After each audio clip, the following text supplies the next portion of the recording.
নমস্কার, সকলকে স্বাগত জানাই আমাদের চ্যানেলে। আপনার দিনটি শুভ হোক এই প্রার্থনা করে আজকের ভিডিওটি শুরু করছি। আজকের ভিডিওতে আমরা কথা বলবো পানিহাটি অ্যাসেম্বলি নিয়ে। পানিহাটি অ্যাসেম্বলি কার দখলে থাকছে, রাজনৈতিক সমীকরণ, গ্রহ নক্ষত্রের অবস্থান এবং জ্যোতিষ ঘটনায় উঠে আসা বড় ইঙ্গিত। 2026 বিধানসভা নির্বাচনে পানিহাটি বিধানসভায় কার দখল হতে চলেছে, তো সেই নিয়ে ভিডিও। দেরি না করে চলুন ভিডিওটি শুরু করা যাক। এই ভিডিওটি কোনোভাবেই কোনো রাজনৈতিক স্পন্সর্ড ভিডিও নয়, ভিডিওর বিষয়টা রাজনৈতিক। পানিহাটি বর্তমানের এই বছরের যে ইলেকশনটা হচ্ছে তার মধ্যে সবথেকে স্পর্শকাতর একটি জায়গা, একটি ইমোশনের জায়গা, আর আমরা সকলেই জানি সেই পানিহাটি নিয়ে। আর পানিহাটি নিয়ে বিশেষ একটা কারণে আমি ভিডিওটি করছি। তার প্রথম কারণ হচ্ছে, যেই কারণে পুরো দেশ বিদেশ থেকে আওয়াজ উঠে এসেছিল আরজি করের মতন একটি ঘটে যাওয়া ঘটনা, সেই বিষয়ে অবশ্যই এই ভিডিওর সাথে জড়িত থাকছে, বা এই যে প্রেডিকশনটা করছি পানিহাটি কিন্তু পুরোপুরিভাবে তার সাথে যুক্ত।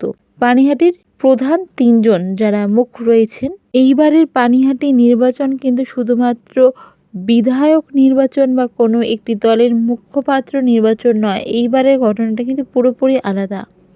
প্রার্থী থেকে শুরু করে যেই বেসিস বা যে ইমোশনটা কাজ করছে সেটাও কিন্তু একবারে রাজনৈতিক দিক থেকে আলাদা। পানিহাটি থেকে যারা রয়েছেন বিভিন্ন রাজনৈতিক দল থেকে, তৃণমূল বা টিএমসি থেকে রয়েছেন তীর্থঙ্কর বাবু, রয়েছেন বিজেপি থেকে যিনি প্রার্থী রত্না দেবনাথ দেবী, যিনি হলেন আরজি করের নির্যাতিতা বা একজন নন পলিটিক্যাল মানুষ, যে হয়তো আজকে নেই এই পৃথিবীতে, আমরা সকলেই জানি। এবং যে সিচুয়েশনের জন্য আজ রত্না দেবী এই পলিটিক্যাল একটা ফেস হয়েছেন, তার কারণ হচ্ছে এই আরজি কর। তো বিজেপি প্রার্থী থাকছেন রত্না দেবী। এর সাথে জড়িত সবথেকে বড় আরেকটি নাম হচ্ছে কলতান দাশগুপ্ত। এখানে কিন্তু এর সাথে সাথে দুটো জিনিস হচ্ছে, সেটা হচ্ছে সহানুভূতি, ইমোশন, আর একটা হচ্ছে সংগঠন, রাজত্ব। আর রাজনৈতিক বিষয় দেখানোর জন্য কিন্তু বিশেষ করে ইউজ করা হয়ে থাকে D9 কুণ্ডলী। D9 কুণ্ডলীর জন্য কিন্তু আমাদের দরকার হয়ে থাকে place of birth, time of birth. তো সময় কার কোনটা সেটা জানা সম্ভব হচ্ছে না। গুগল হিসাবে যদিও জন্মের তারিখ পাওয়া যাচ্ছে, রত্নাদেবীর ক্ষেত্রে তা অ্যাভেলেবেল নেই।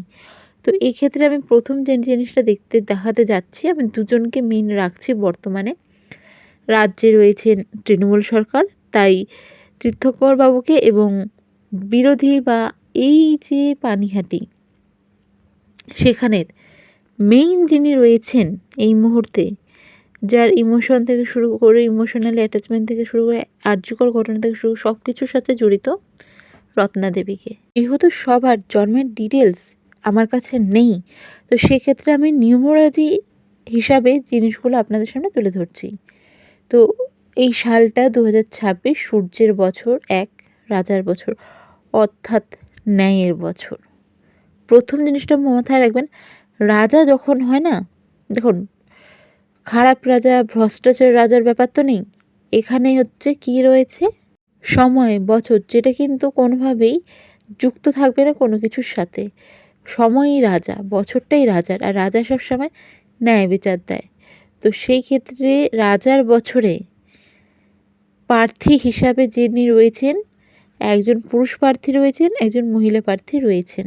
বার্থ চার্ট হিসাবে যার যেটাই হোক, পার্সোনালিটি যেমন হোক, তবুও ফিমেল বলতে কিন্তু আমরা স্ট্রং ইমোশন বোঝাই, দুর্বলতা নয়। স্ট্রং ইমোশন দুর্বলতা নয়, এই জিনিসটা মাথায় রাখবেন, স্ট্রং ইমোশন বোঝায়। আর যেটা হচ্ছে পুরুষের ক্ষেত্রে, পুরুষ পুরুষ নয়, পুরুষের ক্ষেত্রে কি বোঝায়, স্ট্রেংথ, সেটা মেন্টাল হোক বা যেরকম। তো রাজার বছর, সেখানে ভোটটা হচ্ছে কবে, 29শে এপ্রিল। 29 অর্থাৎ 2, 9 + 2 কত হচ্ছে 11, 1 + 1 করলে হচ্ছে 2, 2 মানে কি, ইমোশন।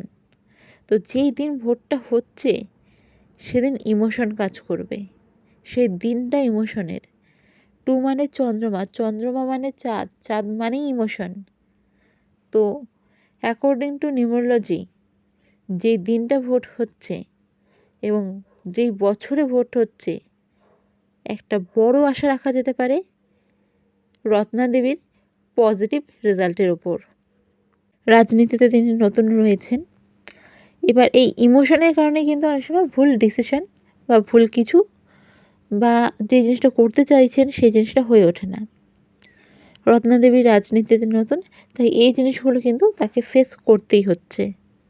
তো ভোটের ডেট অনুসারে প্রথমেই বলে দিচ্ছি যে পানিহাটিতে কিন্তু বিজেপি প্রার্থীকে এগিয়ে রাখছি আমি।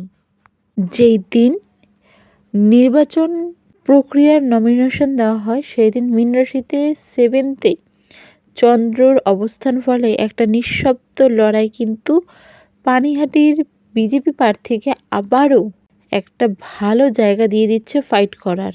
এবার হলো আরও একটা জিনিস, চন্দ্রমা কিন্তু ফিমেলকেও ইন্ডিকেট করে থাকে।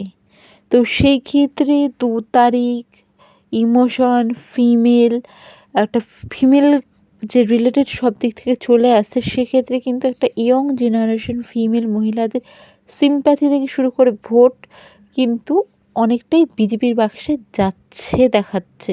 এবার সূর্যদেব অর্থাৎ রবি মীন রাশিতে 5 পয়েন্ট আর মকরে 3 পয়েন্ট, এক্ষেত্রে কিন্তু বিজেপির দিকেও কিন্তু জেতার সম্ভাবনাটা বেশি থাকছে।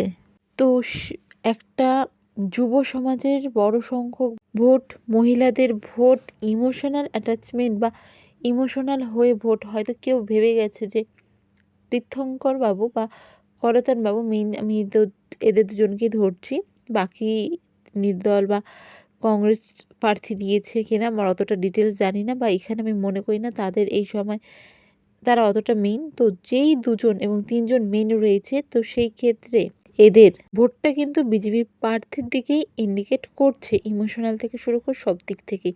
তো এখানে বলা যেতেই পারে যে বিজেপি প্রার্থী জেতার চান্সটা খুব বেশি থাকছে। বাকি তো রেজাল্টের দিন আপনারা দেখতেই পারবেন আমি কতটা গণনা বা যেই সিচুয়েশন বলছি সেটার সাথে মিলছে কি না। তো ভিডিওটি ভালো লেগে থাকলে অবশ্যই শেয়ার করুন, সাবস্ক্রাইব করুন। আরও যদি কিছু জিজ্ঞাসা করার থাকে বা কেউ কোনো বিষয়ে ভিডিও চাচ্ছেন অবশ্যই জানাবেন, চেষ্টা করব সেগুলো বিষয় নিয়েও চলে আসার। দেখা হবে পরের ভিডিওতে। জয় শ্রীকৃষ্ণ, রাধে রাধে।